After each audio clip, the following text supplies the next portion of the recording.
5:47. They say if you want to be seen in a company like this, you have to stand up on the dais. If you want to be heard, you should pick up the mic and start talking. But if you want to be liked at 5:45 p.m. on a weekend, you better shut up and sit down. I want to be liked by all of you. Thanks a lot for this opportunity. I would like to invite questions. I understand it's 45 minutes plus 15 minutes, so it's 5:47. I can take questions till 6 o'clock if there are questions.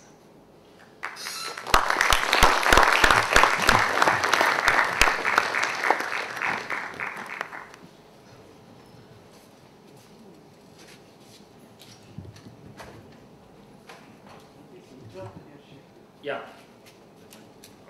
Intrapreneurship is not my word. Intrapreneurship is just these two.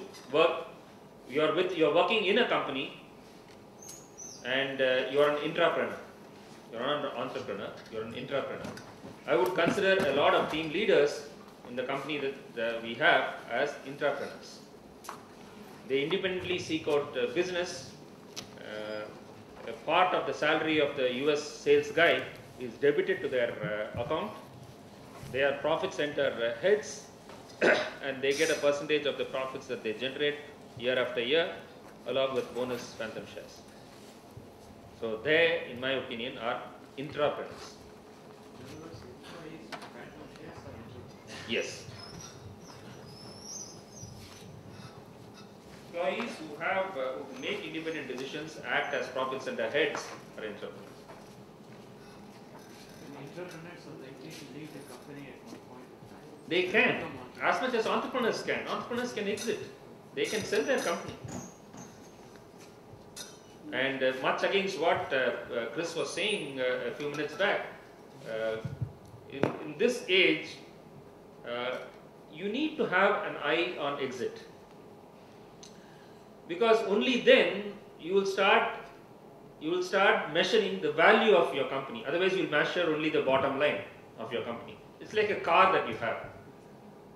You can do a lot of mileage with the car, but you need to invest in some garage time for it to become a better car, so that when you want to sell the car, you get good money for it.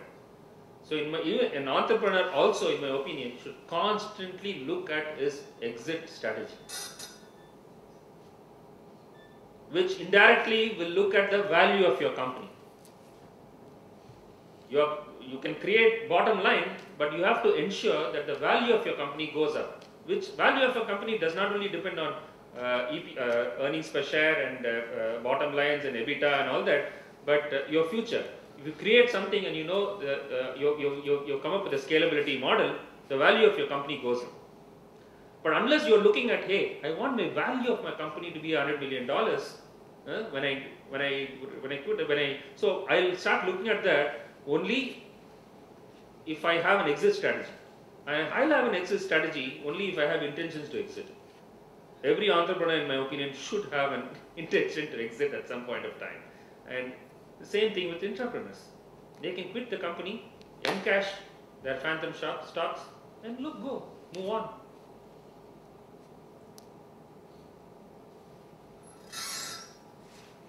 Looking at exit is not loss of passion. Trust me. Looking at exit is a way to ensure that the value of your company, you're constantly looking at the value of your company and ensure that today my value of the company is this much. If I were to exit next year, do I want to 20 million or 40 million? I want 40 million. What do I do to make it 40 million? Have a scalability plan.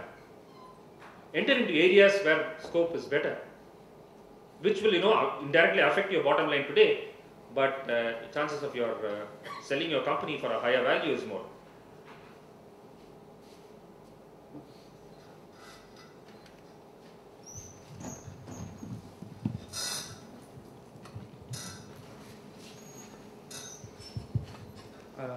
Can a startup have this phantom shares? Is it Yes. possible? So Yeah. how do you actually reward it? Good. I couldn't understand it properly. Okay. Please. Okay. Phantom shares are for companies that are not listed. If you are listed, I give you shares. You go outside this room, go to a stock market, encash your shares.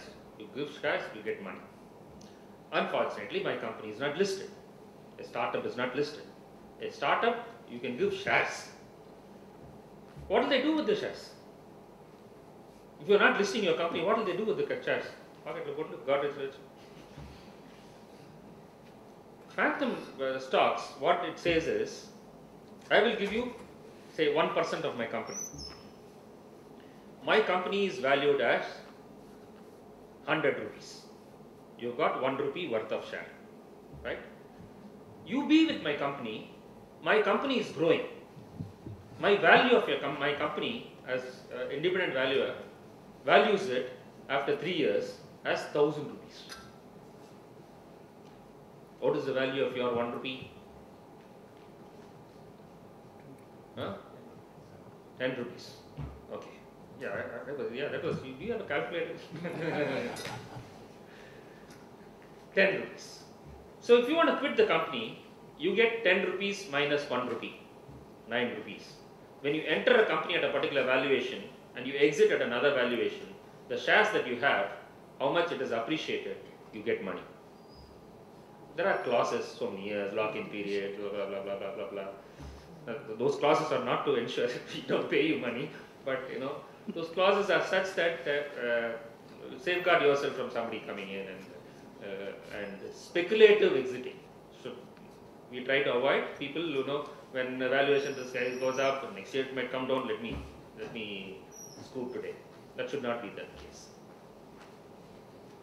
We also, a percentage of the shares that they have, we allow them to encash without quitting also. There's a percentage that you can't encash all your phantom shares. So I would recommend phantom shares for startups.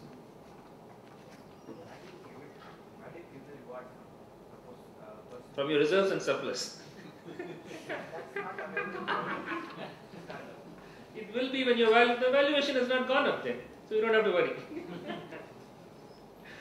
If your valuation goes up, it has to be a function of your EBITDA.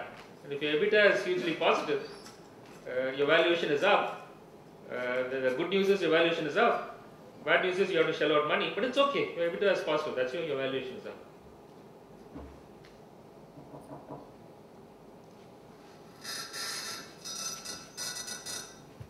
I insist you guys ask some more questions here, please.